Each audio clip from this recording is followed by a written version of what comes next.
पति को अलग कमरे में रहने के लिए विवश करना क्रूरता माना जाएगा। इलाहाबाद हाई कोर्ट की लखनऊ पीठ ने एक पारिवारिक मामले में सुनवाई के दौरान कहा कि अगर कोई पत्नी अपने पति के साथ रहने से इनकार करती है और वह उसे अलग कमरे में रहने के लिए विवश करती है, तो वह उसे उसके पारिवारिक अधिकारों से वंचित कर रही है, तो इस स्थिति में यह क्रूरता माना जाएगा। नमस्कार दोस्तों, एक बार फिर से हमारे लीगल चैनल में आपका स्वागत है। अगर आपने हमारे चैनल को सब्सक्राइब नहीं कर रखा है तो सब्सक्राइब कर लें, बेल आइकॉन को दबा के नोटिफिकेशन को ऑल कर लें।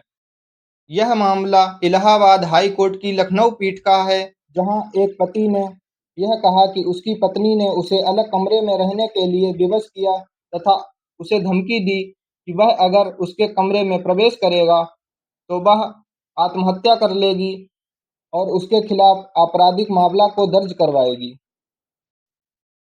न्यायमूर्ति राजन राय और न्यायमूर्ति सुभाष विद्यार्थी की खंडपीठ ने लखनऊ के पति के द्वारा दाखिल पारिवारिक मामले की अपील में यह फैसला सुनाया। पति ने अपील में पारिवारिक न्यायालय के फैसले को चुनौती दी थी। पारिवारिक न्यायालय ने पति के खिलाफ फैसला सुनाया था और यह भी कहा था कि अगर पत्नी उसे कमरे में रहने से वंचित करती है तो इसका मतलब उसने पारिवारिक संबंधों को त्याग दिया है। पत्नी घर में रह रही है या नहीं रह रही है, इससे कोई फर्क नहीं पड़ता, क्योंकि पति ने स्पष्ट रूप से कहा कि वह उसे उसके कमरे में प्रवेश करने नहीं देती। दोनों की शादी 2016 में हुई थी, जिसके 2 वर्ष बाद पति ने पारिवारिक न्यायालय में 2018 में विवाह विच्छेद का मुकदमा दायर किया और उसमें आधार लिया कि वह उसे अपने कमरे में प्रवेश करने से वंचित करती है। शादी के 4-5 महीने तक ही वह सही से रही है, उसके बाद उसने अपने पति को परेशान करना शुरू कर दिया है। पत्नी शुरुआत में पारिवारिक न्यायालय के समक्ष उपस्थित हुई और बाद में उसने सम्मन का पालन करना बंद कर दिया और निर्णय पति के खिलाफ एकपक्षीय हो गया।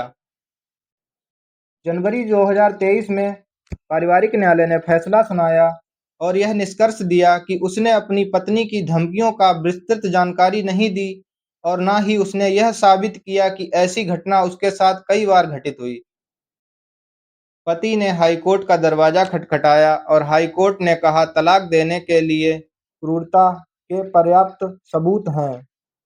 ऐसे में पति के तलाक के दावे को खारिज करने का फैसला कानून की नज़र में ठहरने के योग्य नहीं है और पति की तलाक की अर्जी को स्वीकार कर लिया गया। हिंदू विवाह अधिनियम 1955 में विवाह विच्छेद अर्थात तलाक को सेक्शन 13 में रखा गया है, जिसमें कि 10 आधार दिए गए हैं। विस्तृत जानकारी के लिए हमें कमेंट करिए ताकि हम उस पर एक विस्तार पूर्वक वीडियो बना सकें। अगर हमारे चैनल को आपने सब्सक्राइब नहीं कर रखा है तो चैनल को सब्सक्राइब करें तथा वीडियो को शेयर अवश्य करें। धन्यवाद।